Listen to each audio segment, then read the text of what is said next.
Hello, friends. Today, we're exploring one of the most important, versatile, and underrated aircraft of World War II, the Petlyakov Pe-2, also known as Peshka. This Soviet dive bomber flew thousands of deadly missions across the Eastern Front and earned a fearsome reputation among German troops and pilots alike. But what made it so effective? How did it go from a prison-born design to one of the most mass-produced Soviet bombers of the war?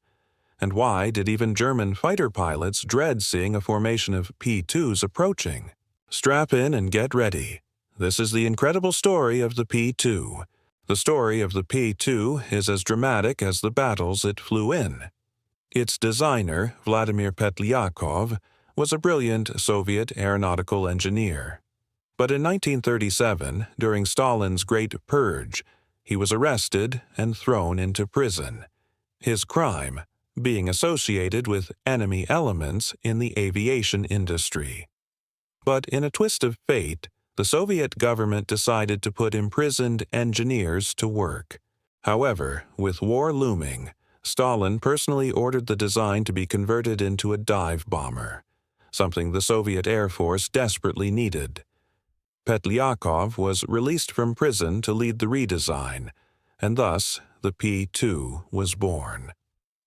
When Germany invaded the Soviet Union in 1941, the P-2 was already entering service. It was a rare, bright spot in an otherwise disastrous time for Soviet aviation. While most Soviet aircraft were outdated or destroyed on the ground, the P-2 proved itself immediately. It was fast, maneuverable, and deadly accurate. Everything the Red Army needed in a frontline bomber. It was especially effective in the role of tactical support. Flying low over the battlefield, P-2s delivered precise strikes against German tanks, artillery, and supply lines. And when it came to dive bombing, the P-2 was king. It could enter a steep dive, release its bombs with accuracy, and pull out before enemy fire could bring it down. Let's break down what made this machine tick. Engines: 2 times Klimov. VK-105 V12 liquid-cooled engines. Top speed: 540 kilometers per hour, faster than many enemy fighters early in the war. Range: 1,160 kilometers, 720 miles. Bomb load: up to 1,000 kilograms, 2,200 pounds, carried internally and under the wings. Crew: typically 3, pilot, navigator, bombardier, rear gunner, radio operator. Its dive brakes, mounted under the wings, allowed for steep, controlled dives. Unlike many bombers of the time, it was built for precision, and that made it a deadly tool in skilled hands. Maneuverability: pilots often said it flew more like a fighter than a bomber. This made it incredibly survivable in combat. Speed: its high speed gave it a better chance of escaping enemy fighters, especially in the early years. Versatility: the P-2 was used as a light bomber, dive bomber, reconnaissance plane, night bomber, and even occasionally in interceptor roles. Compact cockpit: it was notoriously tight inside, and communication between crew members was limited. But the crews made it work.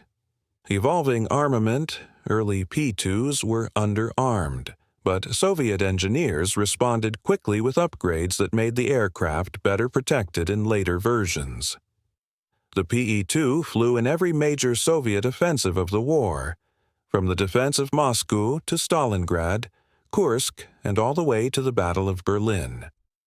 P-2 squadrons provided close air support, interdicted German supply lines, and bombed enemy headquarters with ruthless precision. One famous operation involved the P-2 bombing key German positions during the Battle of Kursk, targeting tank assembly areas just before the German offensive. Soviet ground commanders credited these preemptive strikes with reducing the effectiveness of the German attack. Another remarkable moment came when P-2 formations bombed the Königsberg fortress in 1945.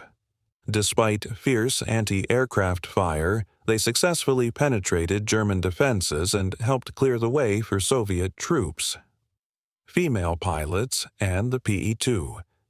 The Pe-2 wasn't just flown by men. One of the most unique and inspiring chapters in its story is the service of the 125th Guards Dive Bomber Regiment, an all-female unit.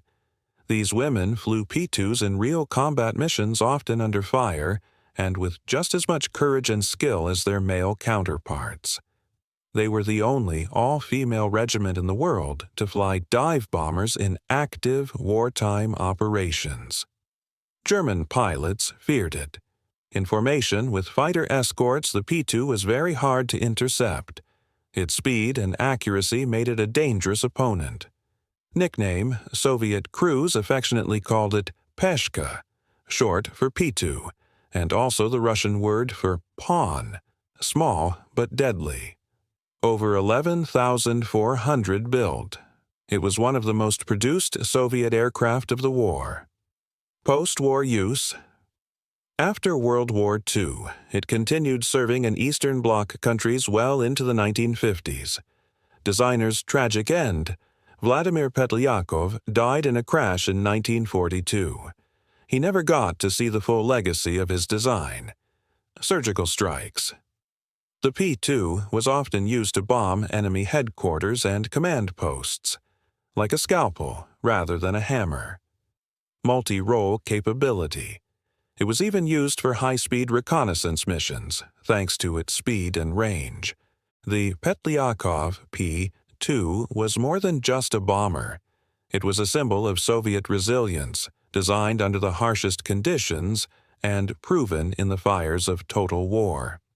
Its adaptability, speed, and precision made it a cornerstone of the Red Air Force's success.